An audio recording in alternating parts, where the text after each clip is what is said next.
গায়ে যদি আজকে নতুন জামা থাকতো আমার বাবার জুব্বা লম্বা হতো না।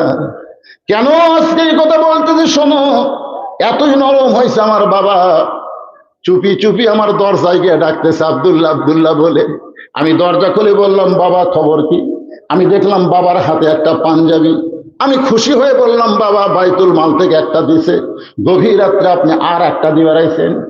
ওমর ফারুক বলতেছেন, ইন্নাল্লাহ ইয়ামুরুকুম আন তুআদ্দুল আমানাতি ইলা আহলিহা ওয়া ইযা হাকামতুম বাইনান নাস আন তাহকুমু বিল আদল। আব্দুল্লাহ রে, আমি তোরে আর একটা দিবার আসিনি বাবা, এই পাঞ্জাবিটা আমার ভাগে পড়েছে, এখন বল এত খাটো পাঞ্জাবি পরে যদি আমি খুতবা দিই, মুসল্লির নজর ইমামের দিকে মুসল্লির দিকে থাকে না, তোর পাঞ্জাবিটা আমাকে দান করে দে।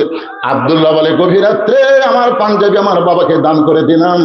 বাবার পাঞ্জাবি আমার পাঞ্জাবি একত্র করে বাবা লম্বা জুব্বা বানায় খুতবা দেয়। এখন